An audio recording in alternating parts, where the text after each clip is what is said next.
लेकिन राणा जी को नहीं पता था कि शिवांग नंदिनी की खूबसूरती में इतना खो गया था कि वो देख ही नहीं पाया था कि नंदिनी एक विधवा है। इधर नंदिनी चुपचाप महंत जी के साथ चली जा रही थी और महंत जी उसे सब व्यवस्था के बारे में बता रहे थे। फिर महंत जी मंदिर की तरफ चले गए और नंदिनी अपने कपड़े बदलने के लिए दूसरी तरफ चली गई। और तभी शिवांग ने चुपचाप पीछे की तरफ पलट कर देखा तो राणा जी अपने हाथों को पीछे किए हुए खड़े थे। तो शिवांग बोला, राणा जी ये मंदिर के बगल वाली जमीन जिसकी भी हो हमें चाहिए, क्योंकि ये जमीन हमारे लिए जरूरी है। ये सुनकर राणा जी ने सर हिला दिया और फिर शिवांग वैसे ही नंदिनी को अपनी आंखों में लिए हुए जॉगिंग करते हुए होटल निकल गया। लेकिन नंदिनी का चेहरा और उसकी सादगी शिवांग के अंदर तक उतर गई थी। फिर शिवांग तैयार होकर मंदिर आया और फिर पूजा की। इधर शिवांग पूजा कर रहा था और दूसरी तरफ नंदिनी अपने घर गई थी, क्योंकि नंदिनी का घर, नंदिनी की सास मुन्नी जी और नंदिनी के ससुर अवध जी, नंदिनी के पति नरेन का बड़ा भाई नमन और बीच का भाई नकुल और दोनों की बीवियां शीला और मधु, शीला नमन की बीवी और मधु नकुल की बीवी सब उसके सामने खड़े थे। नंदिनी रोते हुए अवध जी से बोली, लेकिन बाबा मैं ये जमीन किसी को नहीं दे सकती, ये मेरे नरेन की आखिरी निशानी है मेरे पास। अवध जी कुछ नहीं बोल रहे थे कि तभी मुन्नी जी चिल्ला कर बोली, मेरे बेटे को तो खा गई, अब जमीन रखकर क्या करेगी, चुपचाप साइन कर दे, अच्छे पैसे मिल रहे हैं। लेकिन आज नंदिनी में ना जाने कहां से जान आ गई थी। शायद बात नरेन की थी तो वो बोली, सॉरी अम्मा जी लेकिन मैं साइन नहीं करूंगी। इतना बोलकर वो रूम की तरफ चली गई तो मुन्नी जी बोली, देख रहे हो ना पर निकल आए हैं महारानी के, हम सबको जवाब देने लगी है। अवध जी इरिटेट होकर बोले, जब वो नहीं देना चाहती तो क्यों उसके ऊपर जोर डाल रही हो, पहली बार उसने तुम्हें किसी चीज के लिए ना कहा है। इतना बोलकर अवध जी भी चले गए और मधु भी चली गई। तो मुन्नी जी बोली, उसके चाहने ना चाहने से क्या होता है, डबल पैसे मिल रहे हैं और मैं ऐसे नहीं जाने दूंगी। इधर नंदिनी किचन में काम कर रही थी कि तभी मुन्नी जी और शीला आए और मुन्नी जी नंदिनी को देखते हुए बोली, आखिरी बार बोल रही हूँ साइन करेगी कि नहीं। नंदिनी पुरिया तल रही थी, उसने बस न में सर हिला दिया। ये देखकर मुन्नी जी ने शीला को इशारा किया तो शीला ने नंदिनी का एक हाथ पकड़कर मोड़ दिया और मुन्नी जी ने उसका दूसरा हाथ पकड़ लिया और उसकी कलाई के ऊपर कलछी से गर्म तेल डालने लगी। नंदिनी जोर से चिल्लाने लगी, अम्मा जी जल रहा है, प्लीज छोड़ दीजिए। मुन्नी जी फिर से बोली, बता साइन करना है या नहीं। नंदिनी अब भी हाँ नहीं बोल रही थी। फिर कुछ वक्त बाद मुन्नी जी और शीला उसे छोड़कर चली गई, लेकिन तब तक उसका हाथ जल गया था, उसकी आंखों से आंसू गिर रहे थे, लेकिन उसके आंसू को पोंछने वाला तो दूर देखने वाला भी कोई नहीं था। वो रोए जा रही थी और बोले जा रही थी, हे शिव जी क्या गलती हुई थी मुझसे जो मेरे नरेन को आपने छीन लिया मुझसे, और अब उसकी आखिरी निशानी को भी छीनना चाहते हैं, ये सब मुझसे, एक वही तो है जो मुझे मेरे नरेन के प्यार का एहसास दिलाता है। खाना बनाकर नंदिनी अपना दिल शांत करने के लिए गंगा आरती के लिए चली गई। आरती हो रही थी कि और नंदिनी की आंखों से आंसू गिर रहे थे और तभी महंत जी आए और नंदिनी को देखते हुए बोले, मत रो बिटिया, अब तेरी किस्मत से ये आंसू जाने वाले हैं। मैं ये नहीं कहूंगा कि तेरे अच्छे दिन आ गए हैं, अभी तुझे और संघर्ष करना है, लेकिन हाँ इस नरक से तुझे जल्दी ही छुटकारा मिलेगा। ये सुनकर नंदिनी भरी नजरों से महंत जी को देखते हुए बोली, ऐसी आशा मत दीजिए मुझे महागुरु, मेरी जैसी अभागन की जिंदगी में खुशियां कभी नहीं आ सकती। ये सुनकर महंत जी मुस्कुरा के बोले, बिटिया ये सब तो हमारे महादेव के ऊपर हैं, वही सबको सुख और दुख उसके कर्म के अनुसार देते हैं। इतना बोलकर महंत जी चले गए और इधर नंदिनी अब भी गंगा का पानी देख रही थी, वो खुद को शांत कर रही थी। घाट पे चारों तरफ दीपक जल रहे थे और अब भी बहुत सारे लोग घाट पे घाट की खूबसूरती देख रहे थे। लेकिन नंदिनी के घर जाने का वक्त हो गया था, अपने आंसुओं को पोंछ वो फिर सीढ़ियों से घर की तरफ जाने लगी। और तभी अचानक से शिवांग और उसके कुछ गार्ड उसके सामने आ गए। नंदिनी कंफ्यूज होकर शिवांग को देखने लगी, तभी शिवांग बोला, मुझे तुम्हारी जमीन चाहिए। नंदिनी एक नज़र शिवांग को देखते हुए बोली, ओह अच्छा तो वो आप ही है जो हमारी जमीन हमसे लेना चाहते हैं, लेकिन आप जो भी हो हम आपको ये जमीन नहीं दे सकते, ये जमीन मेरे पति की आखिरी निशानी है। ये सुनकर शिवांग जोर से पागलों की तरह हंसने लगा और फिर बोला, अच्छा पति नहीं रहा तो उसकी आखिरी निशानी ये है, यार हमने तो सुना था कि बच्चे निशानी होते हैं, लेकिन यहाँ तो जमीन निशानी हो गई। फिर वो नंदिनी के ऊपर थोड़ा सा झुकते हुए बोला, क्यों अब वो तुम्हारा पति बनकर तुम्हारे साथ सोएगा क्या। ये सुनकर नंदिनी ने एक नजर घूर के शिवांग को देखा और खींचकर एक चाटा शिवांग के गाल पर रख दिया और बोली, आगे से मेरे पति के बारे में कुछ बोलने से पहले हजारों बार सोचिएगा। ऐसे तमाचा पने से शिवांग एक तरफ झुक गया और नंदिनी जाने लगी कि तभी शिवांग के गार्ड उसके सामने आ गए। नंदिनी कुछ कहती कि तभी शिवांग ने उसका वही हाथ पकड़ा जो जला था और उसे पीठ से लगाकर उसे अपने करीब खींचा और अपने होठों को ले जाकर नंदिनी के होंठ पे रखकर उसे किस करने लगा। शिवांग ने नंदिनी के होंठ को पूरी तरह अपने मुंह में कैद कर लिया था और नंदिनी बेचारी खुद को दूर करना चाहती थी, लेकिन शिवांग की ताकत के सामने वो कुछ नहीं कर पा रही थी। शिवांग के हाथ पकड़ने से नंदिनी का हाथ छिल गया था और उसे दर्द हो रहा था। घाट पे बहुत सारे लोग जो ये सब कुछ देख रहे थे और शॉक थे, लेकिन गार्ड्स की वजह से कोई शिवांग का विरोध नहीं कर पा रहा था। इधर शिवांग नंदिनी को किस किए जा रहा था और अब वो नंदिनी के होठों को महसूस कर रहा था और पूरी शिद्दत से उसे सक कर रहा था। घाट पे बहुत सारे लोग जो ये सब कुछ देख रहे थे और शॉक थे, लेकिन गार्ड्स की वजह से कोई शिवांग का विरोध नहीं कर पा रहा था। इधर शिवांग नंदिनी को किस किए जा रहा था और अब वो नंदिनी के होठों को महसूस कर रहा था और पूरी शिद्दत से उसे सक कर रहा था।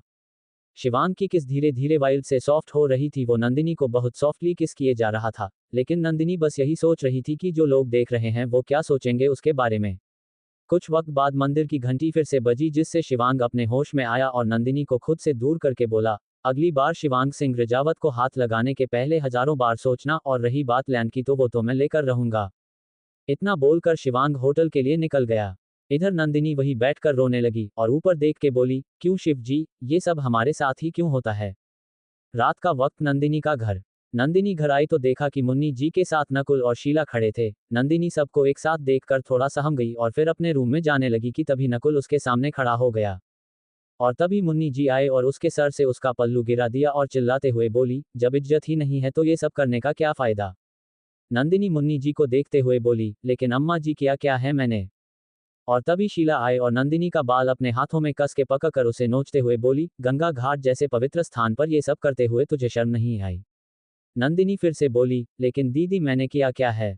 इस बार मुन्नी जी ने नंदिनी को ढकेल दिया और उसके हाथों को उसकी पीठ से लगाकर उसके बालों को खींचते हुए बोली, एक रईस लड़का देखा नहीं कि तूने अपनी करतूत चालू कर दी, बहुत घमंड हो रहा है अपनी खूबसूरती का, जवानी उबाल मार रही है तेरी। नंदिनी समझ गई कि ये सब शिवांग ने जो कुछ भी उसके साथ किया उसके बारे में बात कर रहे हैं। वो रोते हुए बोली, अम्मा जी मैंने कुछ नहीं किया था, वो वही थे जो नरेन की जमीन को खरीदना चाहते हैं। इस बार नकुल ने खींचकर एक तमाचा नंदिनी को मारा और बोला, अच्छा तो अपनी जमीन के लिए तूने ये सब किया, घर का नाम खराब करना चाहती है। इतना बोलकर नकुल ने हंटर से नंदिनी को बहुत मारा, जब तक वो थक नहीं गया तब तक मारा, फिर वही हंटर फेंक करके सब अपने अपने कमरे में चले गए। नंदिनी ने आज सुबह से कुछ नहीं खाया था और अब इतना मार खाकर वो उठ नहीं पा रही थी। कुछ वक्त बाद वो अपने लड़खड़ाते कदमों से अपने रूम में गई और फिर कैसे भी करके बिस्तर पर सो गई, लेकिन चोट की वजह से वो नहीं सो पा रही थी, तो वो उठकर रूफ पे आ गई और वहीं बैठकर रोने लगी, क्योंकि वो दर्द नहीं सह पा रही थी।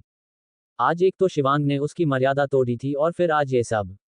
नंदिनी रो रही थी कि तभी किसी ने उसके कंधे पे हाथ रखा। नंदिनी ने पलट कर देखा तो नकुल खड़ा था। वो नंदिनी के पास बैठा और बोला, पता है नंदिनी कि तुम्हारे साथ बहुत बुरा होता है, मैं तुम्हें समझ रहा हूँ, मत रो नंदिनी, मैं तुम्हें ऐसे रोते हुए नहीं देख सकता। नंदिनी नकुल की बात पे कंफ्यूज थी, क्योंकि उसे ऐसी हालत में तो नकुल भी शामिल था, और तभी नकुल के हाथ नंदिनी के कंधे से होते हुए उसकी पीठ से उसकी कमर पर आ गए। ये देखकर नंदिनी झटके से दूर हो गई और चिल्लाकर बोली, मजले भैया ये क्या कर रहे हैं आप। नकुल थोड़ा करीब आते हैं अपनी गंदी नजरों से नंदिनी की बॉडी को स्कैन करते हुए बोला, कुछ नहीं, बस ये जो प्रसाद तुम बाहर सबको बांट रही हो, अगर घर में ही बांटो तो कितना भला होगा। ये जो रोज तुम्हारे साथ होता है मैं नहीं होने दूंगा, और फिर तुम्हारे भी तो कुछ अरमान होंगे, हम दोनों एक दूसरे की भूख मिटा देंगे। एक पति की जरूरत तो तुम्हें भी होती होगी, दिन में न सही रात में सही, तो तुम्हें नरेन की जगह मान सकती हो। ये सुनकर नंदिनी फिर से चिल्लाकर अपने पल्लू से खुद को कवर करते हुए बोली, मजले भैया आपको शर्म नहीं आ रही है, मैं आपके छोटे भाई की विधवा हूँ और आप मुझसे ऐसे बात कर रहे हैं। नकुल जल्दी से नंदिनी के पास आ गया और बोला, जब कोई बाहर वाला तुम्हें छू सकता है तो मैं क्यों नहीं। इतना बोलकर नकुल ने जबरदस्ती नंदिनी की कमर को पकड़ लिया। नंदिनी खुद को छुड़ा रही थी, लेकिन नकुल अब भी उसे छोड़ने के लिए तैयार नहीं था। इसलिए नंदिनी ने एक तमाचा खींचकर नकुल को मारा, जिससे नकुल थोड़ा पीछे हो गया।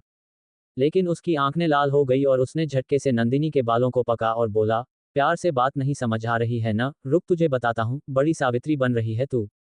इतना बोलकर नकुल ने नंदिनी को ढकेल दिया और उसके हाथों को कस के मोड़ दिया। नंदिनी को पहले ही बहुत चोट लगी थी और अब वो हिम्मत नहीं कर पा रही थी, लेकिन उसे खुद को बचाना था। इधर नकुल नंदिनी के गालों को अपने होठों से टच करने जा रहा था कि तभी नंदिनी जोर से चिल्लाकर बोली, बाबा, बाबा। और अपनी पूरी ताकत से नकुल को खुद से दूर किया और लड़खड़ाते हुए छत पर से अपने रूम की तरफ जाने लगी। इधर नकुल भी नंदिनी के पीछे भाग रहा था कि तभी अवध जी सामने आ गए। नंदिनी ने जैसे ही अवध जी को देखा तो वो भाग के उनके सीने से लग गई और फफक फफक कर रोने लगी। और तभी अवध जी की नजर नकुल पे गई, जो कि नंदिनी के पीछे ही आ रहा था। ये देखकर अवध जी जोर से बोले, नकुल वहीं रुक जा। और तभी मुन्नी जी, मधु, शीला और नमन आ गए। नंदिनी रोते हुए नकुल ने उसके साथ जो भी किया वो सब बताने लगी। ये सुनकर अवध जी का गुस्सा बढ़ गया कि तभी नकुल बोला, नहीं बाबा, इसने मुझे बुलाया, मैं सच कह रहा हूँ माँ, ये मुझे अपने पास रोज बुलाती थी। अवध जी कुछ कहते उसके पहले मुन्नी जी बोली, तुम चुप करो जी, मुझे पता है अपने पति के मरने के बाद ये अपनी जवानी को कबूल नहीं कर पा रही है, इसलिए घाट पर तमाशा किया और अब मेरे बेटे को यहाँ अपने हुस्न के जाल में फंसा रही है। नंदिनी ने रोते हुए ना में सर हिलाया और मधु भी समझ रही थी कि नंदिनी सच बोल रही है क्योंकि वो अपने पति को जानती थी लेकिन वो बेचारी भी कुछ नहीं बोल सकती थी। इधर नकुल मुन्नी जी के पास आते हुए बोला, माँ मैंने बोला कि ये गलत है तो। ये नंदिनी बोली, किसी को पता नहीं चलेगा और मैं कब तक ऐसे अपनी जवानी को बर्बाद करूंगी। ये सुनकर अवध जी चिल्लाकर बोले, बस करो तुम सब। और तभी मुन्नी जी बोली, क्यों बस करे, जब आपकी लाडली की बात आई तो बस करे, अब मैंने फैसला ले लिया है। ये सुनकर सब मुन्नी जी को देखने लगे तो मुन्नी जी बोली, सुबह कुछ लोग आने वाले हैं जो हमें इस कलमुई नासपीटी के बदले कुछ पैसे देंगे और इससे हमारा पीछा छूटेगा। ये सुनकर नंदिनी के साथ अवध जी भी शॉक्ड हो गए और तभी अवध जी चिल्लाकर बोले, ये क्या कह रही हो तुम, तुम्हारा मतलब है कि नंदिनी को बेचा जाएगा। ये सुनकर नकुल और शीला मुस्कुराने लगे। आखिर अब क्या करेगी बेचारी नंदिनी, क्या सच में वो अपनी सास की चाल का शिकार हो जाएगी।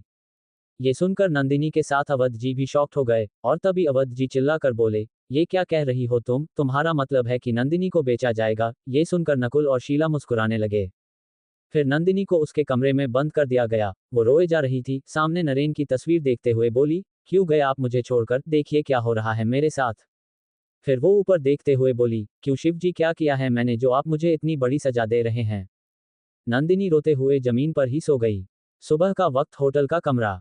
शिवांग रेडी हो रहा था और राणा जी उसके पास सर झुका के खड़े थे। शिवांग मिरर में परफ्यूम लगाते हुए राणा जी की तरफ देखते हुए बोला, राणा जी आपको पता है ना क्या करना है। ये सुनकर राणा जी ने हाँ में सर हिला दिया तो शिवांग फिर से बोला, हम मुझे नंदिनी चाहिए किसी भी कीमत पर। ये सुनकर राणा जी एक बार फिर से सर झुका के बोले, जो हुकुम कुंवर जी। इतना बोलकर राणा जी रूम से चले गए और फिर शिवांग नंदिनी को घाट पे याद करते हुए बोला, तुम्हें मेरे पास आना होगा। इतना बोलकर वो भी रूम से निकल गया। नंदिनी का ससुराल। कुछ आदमी हॉल में बैठे हुए थे और इधर नंदिनी के कमरे में नंदिनी को तैयार किया जा रहा था। वो रो रही थी लेकिन उसके आंसू को कौन देखने वाला था, शीला और मुन्नी जी उसे तैयार कर रही थी। कुछ वक्त बाद नंदिनी को हॉल में सबके सामने बैठा दिया गया। उसके सामने एक 60 साल का आदमी बैठा हुआ था और उसे ऊपर से नीचे तक देखे जा रहा था। वो अपने मन में बोला, वाह यार, ऐसी तो अपनी भरी जवानी में भी नहीं मिली थी, लगता है कि इसका पति इसे मेरे लिए ही छोड़कर गया था। इतना बोलकर वो मुस्कुरा दिया और तभी मुन्नी जी बोली, बोलिए देवधर जी, आपको हमारी बहू कैसी लगी। बेचारी बिल्कुल शांत रहेगी, आपके घर का सारा काम करेगी और जैसा आप कहेंगे वैसा ही करेगी। ये सुनकर देवधर खड़ा हो गया और नंदिनी को देखते हुए बोला, आओ मेरे पास। नंदिनी अपनी जगह से हिल ही नहीं रही थी। ये देखकर मुन्नी जी ने उसे जल्दी से उठा के देवधर के बगल में खड़ा कर दिया।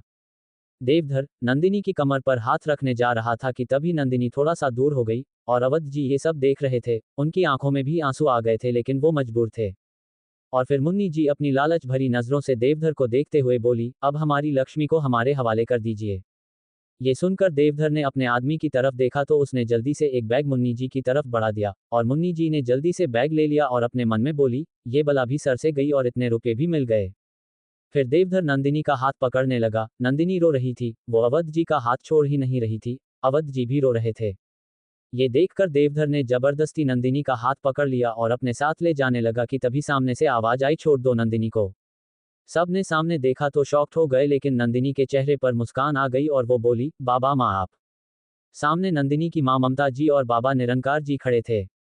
ममता जी भाग के आए और नंदिनी को अपने सीने से लगा लिया और मुन्नी जी को देखते हुए बोली, मेरी बेटी को समझ क्या रखा है आपने। मुन्नी जी बोली, ये हमारे किसी काम की नहीं है और आपके भी नहीं, जाने दीजिए इसे। और तभी देवधर बोला, मैंने पैसे दिए हैं इसके, मुझे ये चाहिए। मुन्नी जी ने सोचा कि अगर नंदिनी देवधर को नहीं मिली तो ये पैसे ले लेगा तो वो देवधर से बोली, आपने पैसे दिए हैं, आप ले जाए नंदिनी को। और तभी निरंकार जी बोले, अगर मेरी बेटी को किसी ने हाथ भी लगाया तो मैं अभी पुलिस में जाऊंगा और शिकायत करूंगा। ये सुनकर सब घबरा गए और निरंकार जी और ममता जी नंदिनी को ले जाने लगे। तभी मुन्नी जी बोली, ले तो जा रहे हो लेकिन इससे कौन शादी करेगा, एक विधवा से। और तभी सामने से आवाज आई, मैं करूंगा। सब ने पलट कर देखा तो एक लड़का सफेद कुर्ता पायजामा में खड़ा था, माथे पे लाल तिलक लगा के वो दिखने में काफी सुशील लग रहा था। उसे देखकर नंदिनी निरंकार जी को देखते हुए बोली, पापा ये तो। निरंकार जी मुस्कुरा दिए और बोले, हाँ बेटे, ये प्रभात है। प्रभात सबके सामने आकर खड़ा हो गया और बोला, मैं शादी करूंगा नंदिनी से। मुन्नी जी बोली, जैसे मेरे बेटे को खाया है वैसा तुम्हें भी खा जाएगी, ये बच लो इससे। ये सुनकर प्रभात मुस्कुरा के बोला, वो एक संयोग था कि जिस दिन मेरी नंदिनी की आपके बेटे से शादी हुई उस दिन वो मर गया, इसका मतलब ये नहीं कि मेरी नंदिनी का कोई हाथ है इसमें। इतना बोलकर वो नंदिनी को देखते हुए बोला, चलो नंदिनी तुम्हारे अपने आ गए हैं तुम्हें लेने, हम अपने घर जाएंगे। इतना बोलकर सब नंदिनी को इस नरक से लेकर चले गए। अवध जी भी खुश थे कि नंदिनी को इस घर से छुटकारा मिला और देवधर ने मुन्नी जी से पैसे ले लिए और जाते हुए बोला, नंदिनी को तो मैं लेकर रहूंगा चाहे जैसे। इतना बोलकर वो भी चला गया। इधर नंदिनी अपने घर आई, सब उसे देखकर बहुत खुश थे। उसकी छोटी बहन नियति उसे देखकर रोए जा रही थी। वो बोली, देखा बाबा मैंने कहा था ना कि वो चुड़ैल मेरी दी के साथ कुछ गलत कर रही है। ये सुनकर नंदिनी नियति को आंख दिखाते हुए हुई बोली, नियति ऐसा नहीं बोलते बड़े को। और तभी प्रभात आया और निरंकार जी को देखते हुए बोला, ठीक है अंकल फिर चलता हूं मैं। ये सुनकर निरंकार जी ने हाँ में सर हिला दिया, लेकिन प्रभात तो अब भी नंदिनी को देख रहा था। ये देखकर ममता जी मुस्कुरा के बोली, बेटा अब बहुत जल्दी ही ये तुम्हारी हो जाएगी फिर निहार लेना। ये सुनकर नंदिनी मुस्कुरा दी, क्योंकि नंदिनी बचपन से प्रभात को जानती थी और वो प्रभात को चाहती भी थी। प्रभात ने नंदिनी को देख के आंखों से जाने का इशारा किया तो नंदिनी ने नजरें झुका के हाँ में सर हिला दिया। फिर वो मुस्कुरा कर चला गया और नंदिनी भी अपने घर में चली गई। इधर राणा जी आए तो पता चला कि नंदिनी को उसके घर वाले लेकर गए तो वो घाट पे आए जहां पे शिवांग अब भी घाट के पानी में नंदिनी का चेहरा देख रहा था। राणा जी शिवांग के पास आए और सर झुक के बोले, हुकुम वो अब वहां नहीं है। कहाँ है किसी को पता नहीं है कि क्योंकि घर वाले कह रहे थे कि उसके घर वाले ले गए। मैंने उसके घर का पता लेकर पता किया लेकिन वहां पर कोई नहीं था। ये सुनकर शिवांग की आंखें बड़ी हो गई। वो चिल्ला कर बोला, आई वॉन्ट नंदिनी। वो इतना ज्यादा चिल्ला रहा था कि राणा जी उसे हैंडल ही नहीं कर पा रहे थे। वो चिल्लाते हुए घाट पर घुटनों के बल बैठ गया और ऊपर देखते हुए जोर से चिल्लाया, नंदिनी। उसकी आवाज पूरे घाट पर गूंज रही थी। ममता जी और नियति और नंदिनी तैयार होकर अपने दरवाजे पे खड़े थे। नियति बोली, आज हम बहुत दिन बाद चाचा जी के यहाँ जा रहे हैं और अब हम वहीं रहेंगे, मैं बहुत खुश हूं दी। नंदिनी हल्के हल्के से कुछ सोचकर मुस्कुरा रही थी तो नियति उसे चिढ़ाते हुए बोली, हम तो जीजू के बारे में सोचा जा रहा है, कोई नहीं बस थोड़ा सा सब्र और बस 2 हफ्ते और रह गए हैं आप दोनों की शादी में और जीजू भी तो चाचा जी के घर के पास में ही रहते हैं, आप मिल भी लेना। ये सुनकर नंदिनी ने नियति को आंख दिखाकर चुप करा दिया लेकिन वो भी खुश थी प्रभात से मिलने के लिए। और तभी निरंकार जी आए और फिर सब ऑटो में बैठकर रेलवे स्टेशन के लिए निकल गए। कुछ वक्त में सब रेलवे स्टेशन पहुंचकर ट्रेन में बैठे थे और ट्रेन उज्जैन के लिए निकल गई।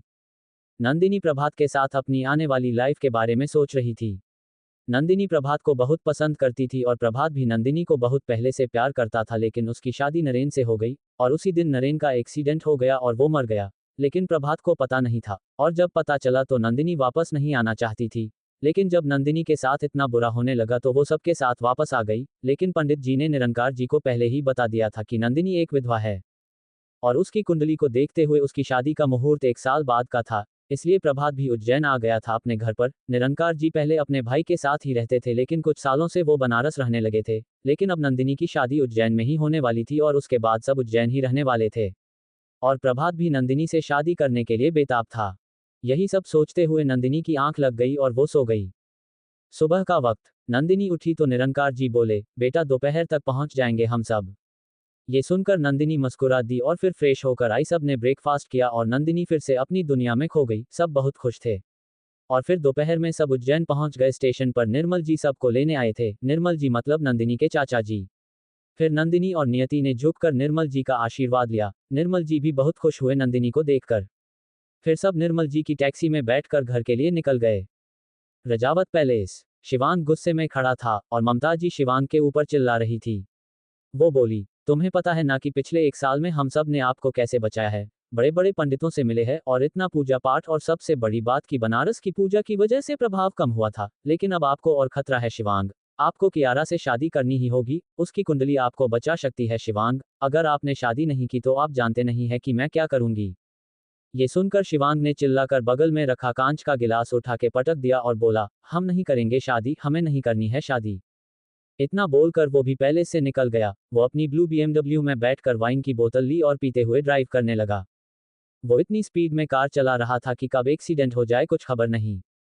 ये देखकर महिमा जी ने जल्दी से कुछ गार्ड और राणा जी को शिवांग के पीछे भेजा और उदास होकर अपने मन में बोली, पता नहीं कब कोई आएगा जो कि मेरे बेटे को हैंडल कर पाए, उसके गुस्से को उसकी जिद को हैंडल कर पाए। और इधर शिवांग की गति इतनी तेज थी कि वो सबको पीछे छोड़ दे रहा था और जो भी उसकी कार के सामने आ रहा था सबको उड़ा दे रहा था। इधर नंदिनी भी टैक्सी में नियति से मुस्कुरा के कुछ बात कर रही थी और तभी शिवांग की कार उसके बगल से होकर चली गई। ये देखकर निरंकार जी बोले, यार अजीब आदमी है, इतनी तेज कार कौन चलाता है। इधर शिवांग ने सामने देखा तो बहुत सारे लोग खड़े थे क्योंकि सिग्नल इंचार्ज ने सबको रोक रखा था, लेकिन शिवांग कहाँ रुकने वाले में से था। उसके सामने कार थी और वो हॉर्न पे हॉर्न मारे जा रहा था। और तभी उसके सामने की कार का आदमी निकला कर बाहर आया और बोला, क्या भाई क्यों शोर मचा रहे हो, हमें भी जाना ही है। अब क्या पूछना था। एक तो शिवांग का गुस्सा खुद ही 900 के पार गया था और उसके ऊपर अब और बरसात हो गई। वो निकल कर बाहर आया और खिंच के एक तमाचा सामने वाले को मारा और फिर उसका कॉलर पक्का लिया और बोला, क्या बोला तू? शिवांग सिंह रजावत के सामने मुंह खोलेगा तू? ये बोलकर शिवांग मारे जा रहा था उसको और सब ये चुपचाप देख रहे थे। एक आदमी बोला, लगता है कि ये नया है तभी इसने देखा नहीं कि है कौन और मैं किसको बोल रहा हूँ, अब इसका क्या होगा वो तो भगवान ही जाने। ये देखकर निरंकार जी टैक्सी से निकल गए और बोले, मैं देखता हूँ ऐसे कैसे कोई भी किसी को भी मार सकता है। निर्मल जी निरंकार जी को रोक ही रहे थे कि वो शिवांग के सामने आ गए और बोले, ये सब क्या चल रहा है? एक तो तुम्हें खुद कार चलानी नहीं आती है और अब ऊपर से तुम सबको मार पीट रहे हो, शर्म लिहाज है कि नहीं? ये सुनकर शिवांग बोला, अच्छा तो तू बचाएगा। निरंकार जी थोड़ा सा पीछे हो गए क्योंकि शिवांग से वाइन की बदबू आ रही थी। फिर बोले, लगता है कि किसी अमीर बाप की बिगड़ी हुई औलाद हो। ये सुनकर अब शिवांग को रोकना मुश्किल था। उसे झट से अपने पीछे से गन निकाली और निरंकार जी के ऊपर पॉइंट कर दिया और बोला, अब ऊपर जाके महादेव को बताना कि तुझे किसकी औलाद ने भेजा है। गन देखकर निरंकार जी डर गए और नंदिनी की आंखें बड़ी हो गई और वो निर्मल जी और नियति सब टैक्सी से बाहर आ गए। नंदिनी ने शिवांग को नहीं देखा था, वो तो बस अपने पापा को देख रही थी। वो जल्दी से अपने पापा के बगल में आई और बिना शिवांग को देखे बोली, प्लीज प्लीज मेरे पापा को छोड़ दीजिए प्लीज, वो आपको कुछ नहीं बोलेंगे।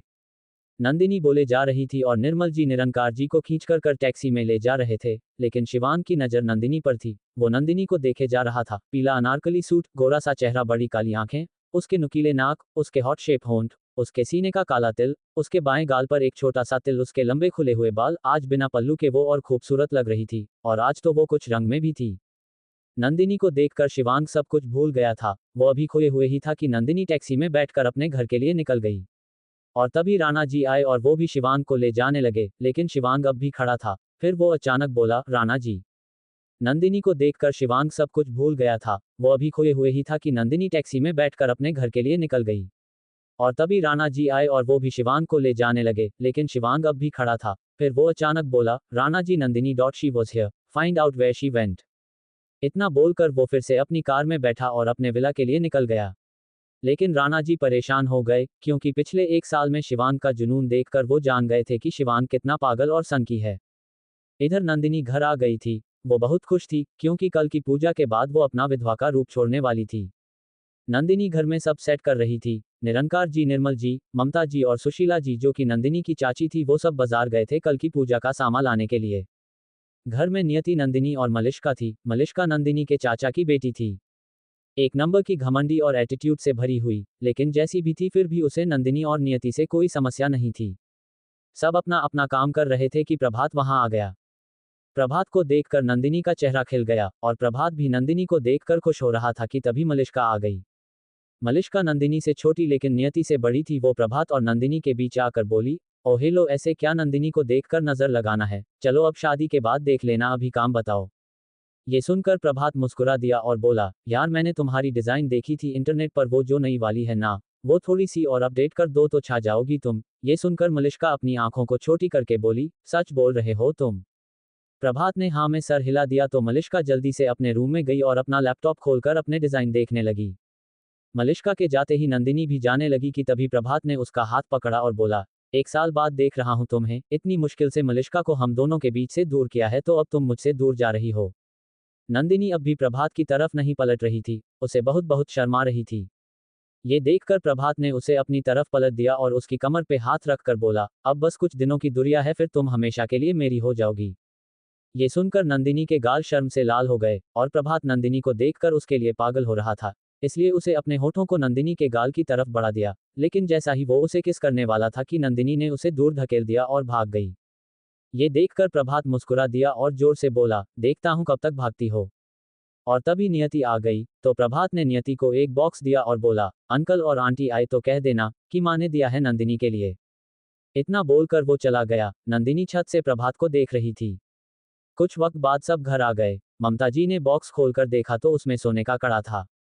निरंकार जी बोले, कल की पूजा के बाद ही नंदिनी ये सब पहन सकती है, क्योंकि कल की पूजा में ही ये नरेन से अलग होगी और इसके ऊपर प्रभात का रंग चढ़ेगा। नंदिनी ये सब किचन से सुन रही थी। आखिरकार अब उसकी लाइफ में भी खुशी आने वाली थी। प्रभात बहुत अच्छा लड़का था और अब उसके ऊपर से एक कलंक हटने वाला था।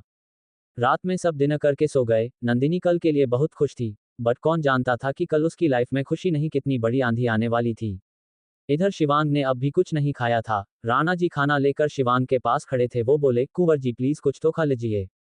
शिवांग नंदिनी के बारे में सोच रहा था और अपने हाथ में पिस्टल को इधर उधर घुमाते हुए अपनी सर्द आवाज में क्यों बोला, राणा जी अब तो ये निवाला तभी गले के नीचे जाएगा जब हमारी नंदिनी हमारे पास होगी। इतना बोलकर उसने अपनी आंखें बंद कर ली और अपना सर सोफे पे रख के आज जब उसे नंदिनी को देखा था तब के बारे में सोचने लगा। उसकी आंखों में नंदिनी का चेहरा बहुत साफ नजर आ रहा था। फिर वो एक शैतान मुस्कान करते हुए बोला, बस आज की रात, उसके बाद तुम्हारी हर रात हमारी होगी। सुबह का वक्त, नंदिनी का घर। नंदिनी अपनी सफेद साड़ी पहनकर तैयार थी। आज शायद उसका आखिरी दिन था। वो पूजा के लिए तैयार थी। निरंकार जी और निर्मल जी के साथ वो महाकालेश्वर मंदिर पहुंच गई थी। वहां पे पंडित जी ने पूजा की और हवन किया। और तभी महापंडित जी आए। ये वही महापंडित जी है जिसने शिवांग की कुंडली देखी थी। इधर नंदिनी की पूजा खत्म हुई तो उसे सबसे आशीर्वाद लिया। फिर निरंकार जी और निर्मल जी उसको महापंडित जी के पास ले गए। निर्मल जी बोले, बाबा हमारी बच्ची की शादी है 2 हफ्ते के बाद, आप आशीर्वाद दीजिए कि हमारी बच्ची खुश रहे और अब उसका जीवन सुखमय हो। नंदिनी ने झुककर महापंडित जी के चरण स्पर्श किए तो महापंडित जी मुस्कुरा के बोले, सौभाग्यवती भवः, याद रखना बेटा, कभी भी अपनी नफरत के चलते किसी की जान मत जाने देना। और हाँ, तुम्हें प्रेम बहुत मिलेगा, लेकिन महादेव के जैसे प्रेम के साथ साथ महादेव के जैसे क्रोध को भी झेलना होगा तुझे, क्योंकि तेरी किस्मत में महादेव का अंश लिखा है, जो तुझसे प्रेम तो बहुत करेगा, लेकिन उसका क्रोध भी आग की तरह होगा।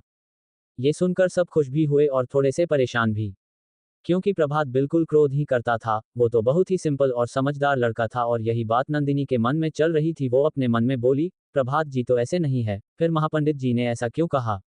यही सब सोचते हुए वो सब घर आ गए और जैसे ही वो सब घर में जाने लगे, शिवांग की कार और उसके पीछे 6 जिप्सी स्पीड में आके सामने रुकी। ये देखकर सब शॉक्ड हो गए।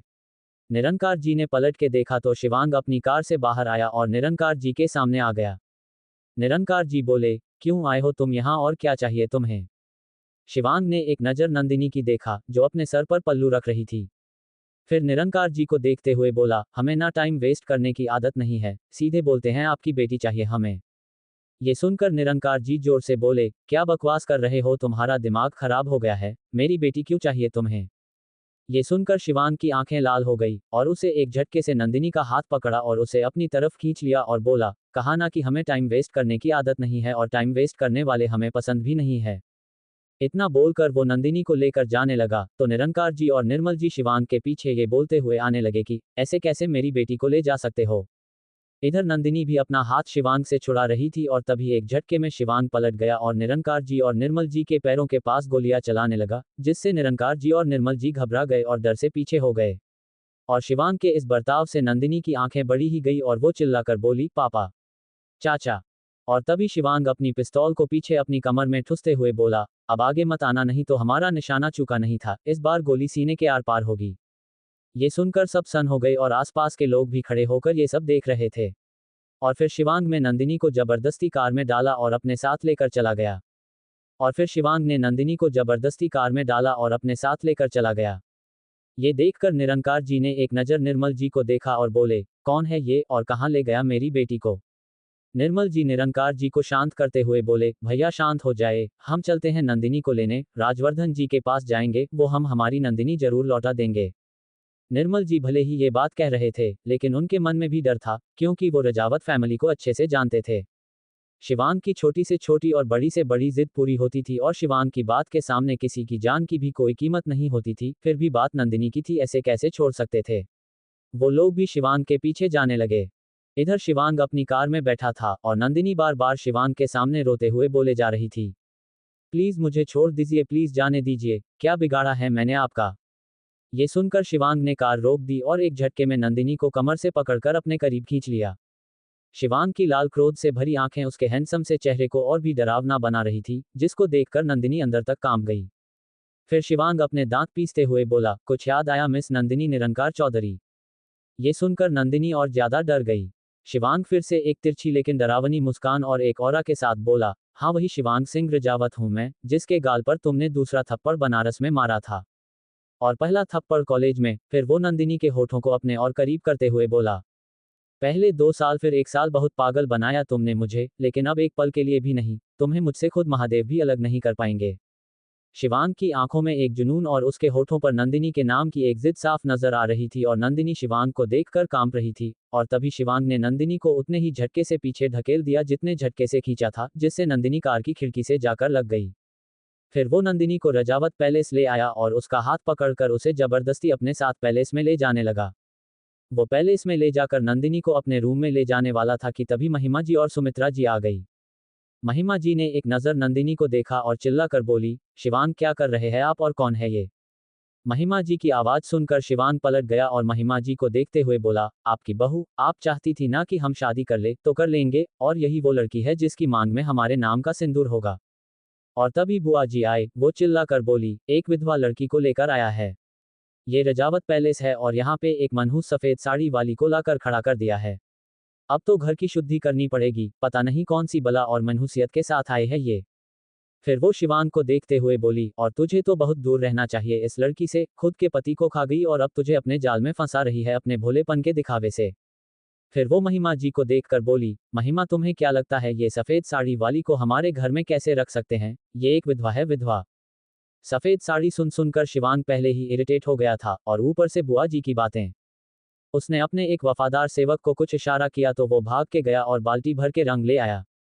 ये देखकर सब कंफ्यूज थे। इसके पहले कि कोई कुछ बोलता या पूछ पाता, शिवांग ने एक झटके में नौकर से बकेट ली और सीधे उठा के नंदिनी के ऊपर सारा बाल्टी का रंग डाल दिया। ये देखकर सबकी आंखें फटी की फटी रह गई। नंदिनी की आंखों से आंसू गिरने लगे, क्योंकि एक विधवा के लिए ये एक कलंक था। और तभी महिमा जी चिल्लाकर बोली, ये क्या किया आपने शिवांग, कितना बड़ा पाप कर दिया है आपने, आपको कुछ पता भी है ये एक विधवा है और आपने इसकी साड़ी को रंग दिया? ये गलत है शिवांग, आपको नहीं पता कि इसका कितना बड़ा पाप होगा, आपको ऐसा नहीं करना चाहिए था। शिवांग ने अपना हाथ दिखा के सबको रोक दिया और बोला, अभी हम कुछ नहीं सुनना चाहते हैं, अगर किसी को हमारे निर्णय से समस्या है तो बता दीजिएगा, हम ये घर छोड़कर चले जाएंगे, नहीं तो 24 घंटे में हमारी शादी होगी। इतना बोलकर शिवांग ने एक बार फिर से नंदिनी का हाथ पकड़ा और अपने रूम में लेकर चला गया। इधर महिमा जी परेशान हो गई और ऊपर देखते हुए बोली, हे महादेव क्या करना चाहते हैं आप? इधर शिवांग नंदिनी को लेकर रूम में आया और उसे अपने बिस्तर पे ढकेल दिया और उसके ऊपर हल्का सा बेंध होकर बोला, इस बार तुम्हें खुद से दूर जाने नहीं देंगे हम। इतना बोलकर वो बाहर आया और दरवाजा लॉक करके हॉल में आ गया। फिर वो महिमा जी को देखते हुए बोला, हम विला जा रहे हैं और तब तक का आप सबके पास वक्त है सोचने के लिए, थोड़ी देर बाद आएंगे और हमें आप सबका फैसला चाहिए और वो भी हाँ में। इतना बोलकर वो विला के लिए निकला गया और इधर सब परेशान हो गए। इधर शिवांग विला गया था, क्योंकि उसके मन में अभी बहुत कुछ चल रहा था। इधर राजावत पैलेस में राजवर्धन जी, अमर जी सब आ गए थे और सबके दिमाग में ये सब ही चल रहा था कि शिवांग को कैसे रोका जाए। और तभी एक गार्ड सबके सामने आया और सर झुका के बोला, मालिक कोई बाहर आया है और आपसे मिलने को कह रहा है। अमर जी बोले, कह दो कि अभी नहीं मिलना है, पहले ही दिमाग खराब है। वो जाने वाला था कि राजवर्धन जी बोले, नहीं अमर जाओ क्योंकि अभी जाना जरूरी है, भविष्य के गृह मंत्री तुम्हें होना है। ये सुनकर अमर जी ना चाहते हुए भी बाहर आ गए। सामने निरंकार जी हाथ जोड़कर खड़े थे, वो अपना नाम आंखों के साथ बोले, मुझे मेरी बेटी लौटा दीजिए, आपका बेटा जबरदस्ती मेरी बेटी को लेकर आया है। ये सुनकर अमर जी का गुस्सा बढ़ गया, वो चिल्लाकर बोले, तुम्हें लगता है कि मेरा बेटा एक विधवा के लिए मरा जा रहा है? मेरा बेटा है वो, शिवांग अमर सिंह रजावत, उसके लिए लड़कियों की लाइन लगी हुई है। और तभी राजवर्धन जी आ गए और अमर जी के कंधे पे हाथ रखकर बोले, शांत अमर। फिर वो निरंकार जी को देखकर बोले, अच्छा तो वो तुम्हारी बेटी है। अमर अभी बहुत परेशान है इसलिए ऐसी बात कर रहा था, हम अभी तुम्हारी बेटी को ले आते हैं, लेकिन इतना याद रखना यहाँ से चले जाना, शिवांग तुम तक पहुँच ना पाए, नहीं तो हम भी कुछ नहीं कर पाएंगे। ये सुनकर निरंकार जी बोले, एक बार मेरी बेटी मिल जाए मैं चला जाऊंगा।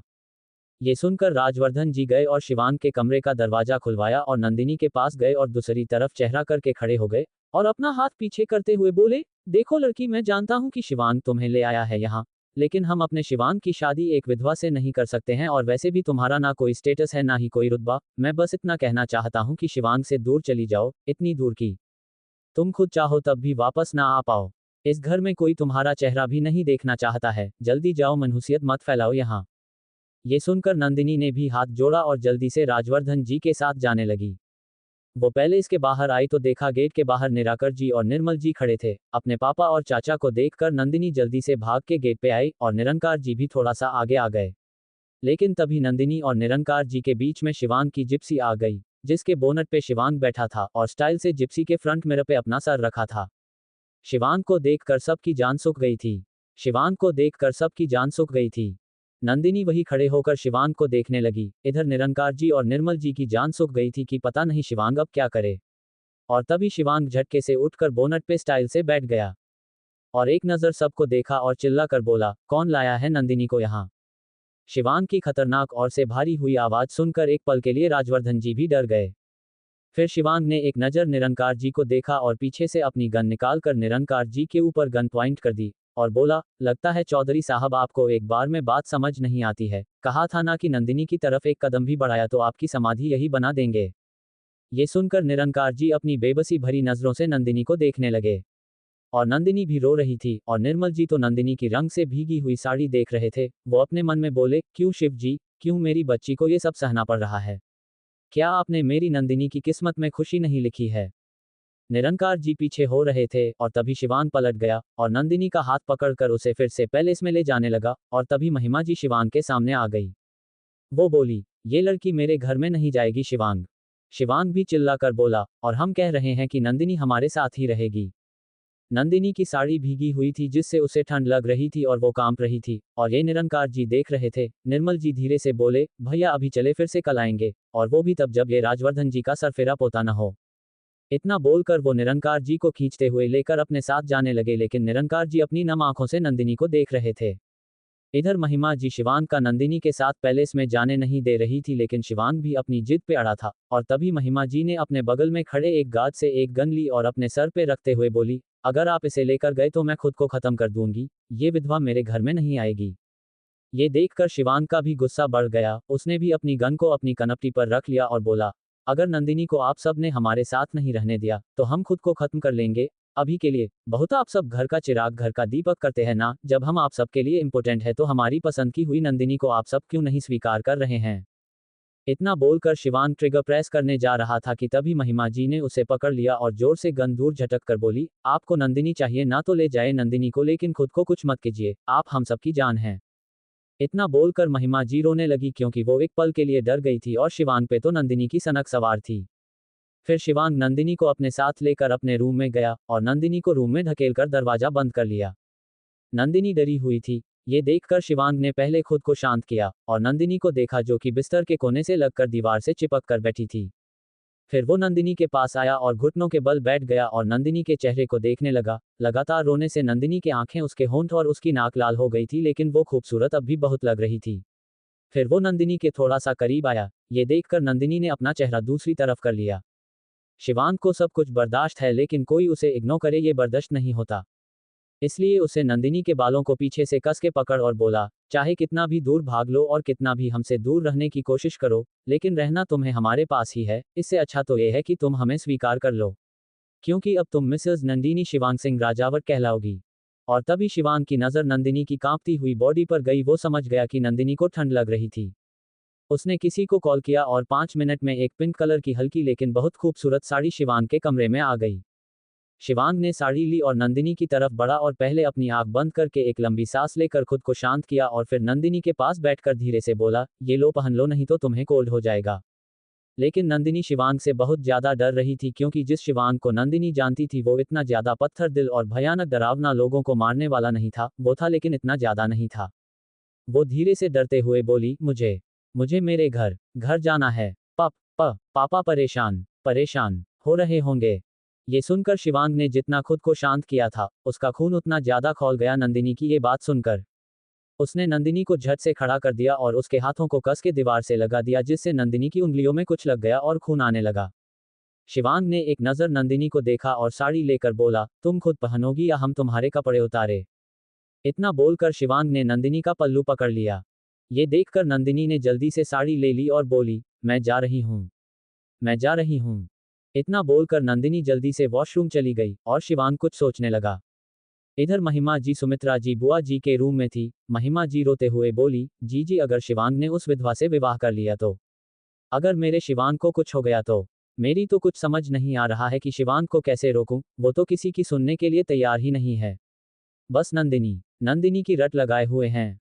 और तभी सुमित्रा जी बुआ जी को देखते हुए बोली, अब आप ही कुछ कीजिए जी, इस घर के चिराग को बस आप ही बचा सकती है, कुछ तो कीजिए। बुआ जी कुछ सोचते हुए बोली, एक रास्ता है जिससे हम उस कर्मजली को इस घर से भेज सकते हैं। बस तुम सबको भी मेरा साथ देना होगा, फिर मैं उसे निकाल दूंगी। ये सुनकर महिमा जी अपने आंसुओं को पोंछते हुए बोली, हम तैयार है जी, बस आप बोलिए तो सही। बुआ जी डेविल स्माइल के साथ बोली, कल तुम शिवांग से कहना कि तुम कल ही शिवांग की शादी करवाने के लिए तैयार हो और सब खुश रहने का नाटक करना, उसके बाद मैं देख लूंगी। ये सुनकर महिमा जी कंफ्यूज होकर बुआ जी को देखने लगी तो बुआ जी फिर से बोली, अपनी जीजी पे भरोसा नहीं है, शिवांग को बचा के रहूंगी उस कलमुन्ही से। बुआ जी की बातों से महिमा जी और सुमित्रा जी कुछ शांत हो गई थी।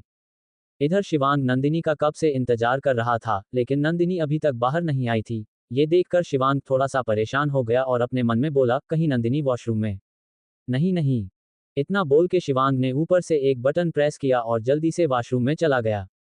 शिवांग वॉशरूम गया तो देखा कि नंदिनी साड़ी नहीं पहन पा रही थी, क्योंकि उसकी उंगलियों में चोट लगी थी और प्लेट्स बनाते हुए उसे लग रहा था जिससे प्लेटें गिर जा रही थी। ये देखकर शिवांग ने अपना सर नामे हिलाया और नंदिनी के पास आ गया। शिवांग को देखकर नंदिनी ने जल्दी से साड़ी फैला दी और खुद को कवर कर लिया। ये देखकर शिवांग ने एक नज़र नंदिनी को देखा जो कि नज़रें झुका के खड़ी थी और फिर नंदिनी की साड़ी को एक तरफ करके उसके कंधे पे रख दिया, लेकिन नंदिनी शिवांग से दूर जाने लगी कि तभी शिवांग ने उसे कमर को कस के पकड़ लिया और उसकी आंखों में देखते हुए बोला, प्यार से कर रहे हैं करने दो, वरना तुम जानती हो जब हम अपने पे आ जाते हैं तो क्या करते हैं। ये सुनकर नंदिनी सहम गई, फिर शिवांग ने उसे थोड़ा सा दूर किया और उसकी साड़ी के प्लेट्स बनाने लगा। प्लेट्स बनाकर खांसते हुए शिवांग का हाथ नंदिनी के अंदर तक टच हुआ, जिससे नंदिनी ने अपनी आंख बंद कर ली। ये देखकर शिवांग नंदिनी के सामने बैठ गया और बोला, हम मर मिटे हैं तुम पे, तुम हमारा जिद जुनून प्यार सब बन चुकी हो नंदिनी। ये सुनकर नंदिनी की आंख खुल गई। नंदिनी पिंक कलर की साड़ी में बहुत खूबसूरत लग रही थी और शिवांग को देखकर रह नहीं पा रहा था, इसलिए उसने नंदिनी की साड़ी को उसके पेट के सामने से हटा दिया। ये देखकर नंदिनी और ज्यादा डर गई और अपने शिव जी को याद करने लगी। कैसे होगा नंदिनी को सनकी और जिद्दी एरोगेंट गुस्सैल शिवांग से प्यार। ये सुनकर नंदिनी की आंख खुल गई। नंदिनी पिंक कलर की साड़ी में बहुत खूबसूरत लग रही थी और शिवांग को देखकर रह नहीं पा रहा था, इसलिए उसने नंदिनी की साड़ी को उसके पेट के सामने से हटा दिया। ये देखकर नंदिनी और ज्यादा डर गई और अपने शिव जी को याद करने लगी। वो अपने मन में बोली, हे शिव जी, ये कहाँ लाकर खड़ा कर दिया है आपने मुझे। और शिवांग तो अपनी ही धुन में था, उसे पहले नंदिनी के पेट पर किस किया और धीरे धीरे ऊपर आने लगा। और फिर नंदिनी के कांपते होठों के पास आया, जो कि आज रोने से लाल हो गए थे। नंदिनी की खूबसूरती तो ऐसी थी कि बिना किसी मेकअप के भी वो कयामत लगती थी। और फिर शिवांग तो बहुत पुराना आशिक है नंदिनी का। वो नंदिनी के होठों को देखते हुए आया और तभी नंदिनी पलट गई और धीरे से बोली, ये पाप है, प्लीज मेरे करीब मत आइए, ये पाप है। एक विधवा को छूना पाप है। ये सुनकर शिवांग ने नंदिनी का हाथ पकड़कर झटके से उसे अपनी तरफ पलट दिया और चिल्लाकर बोला, तुम हमारी हो, ये क्या विधवा विधवा लगा रखा है, और अगर तुम्हें ये लगता है तो ठीक है, अब कल तुम्हारी मांग में हमारे नाम का सिंदूर होगा। इतना बोलकर शिवांग ने नंदिनी की साड़ी को सही कर दिया और झुककर उसके गाल पर कस के किस करते हुए बाइट कर लिया। फिर नंदिनी को देखते हुए बोला, ये सिर्फ इसलिए है जिससे तुम्हें याद रहे कि तुम सिर्फ हमारी हो। इतना बोलकर बोली वॉशरूम से बाहर आ गया। फिर नंदिनी भी वॉशरूम से बाहर आई। इधर निरंकार जी और निर्मल जी का पूरा परिवार टेंशन में था। नंदिनी की शादी थी और नंदिनी घर में नहीं थी। सब यही सोच रहे थे कि कैसी होगी नंदिनी, क्या हो रहा होगा नंदिनी के साथ। यही सब सोचते हुए सब चुपचाप बैठे थे। सुबह का वक्त रजावत पैलेस। शिवांग उठा तो देखा नंदिनी वैसे ही सोफे के पास नीचे बैठे हुए सो रही थी। नंदिनी की साड़ी ऐसे ही फैली हुई थी। ये देखकर वो मुस्कुरा के नंदिनी के पास आया और उसके पास बैठ गया। नंदिनी की खूबसूरती शिवांग को बार अपनी तरफ खींचती थी, इसलिए उसने अपना हाथ नंदिनी को टच करने के लिए बढ़ाया, लेकिन कुछ सोचकर वो झटके से उठ गया और वॉशरूम चला गया। और तभी बाहर से किसी के चिल्लाने की आवाज आई, जिसको सुनकर नंदिनी की आंख खुल गई। इधर शिवांग भी वॉशरूम से आ गया। उसने एक ब्लैक कलर का ट्राउजर पहना रखा था और अपर बॉडी पे कुछ नहीं पहना था। ये देखकर नंदिनी ने अपना चेहरा दूसरी तरफ कर लिया। शिवांग बिना कुछ बोले बाहर देखने चला गया कि कौन चिल्ला रहा है। इधर नंदिनी ने भी बालकनी से देखा से प्रभात गेट के सामने खड़ा चिल्ला रहा था। प्रभात को देखकर नंदिनी की आंखें भर आए और वो अपने आंसुओं को पोंछते हुए बोली, प्रभात जी मुझे लेने आए हैं। इतना बोलकर वो भी रूम से निकलकर गेट की तरफ भागी। इधर शिवांग अपनी कमर पे हाथ रखकर स्टाइल से खड़ा था और ऐसे वो और भी अट्रैक्टिव लग रहा था। वो चिल्ला कर बोला, क्या चाहिए तुम्हें? ये सुनकर प्रभात अपने दांत पीसते हुए बोला, मेरी नंदिनी को जबरदस्ती ले आए हो और पूछ रहे हो कि क्या चाहिए तुम्हें?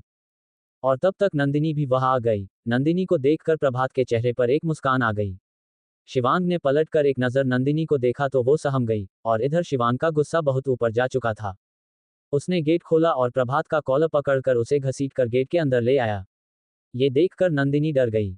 इधर शिवांग ने एक गुस्सा प्रभात के मुंह पर मारा और फिर से उसका कॉलर पकड़कर बोला, नंदिनी चाहिए, नंदिनी। फिर उसने प्रभात को जमीन पर धकेल दिया और उसे लातों और घूंसों से मारने लगा।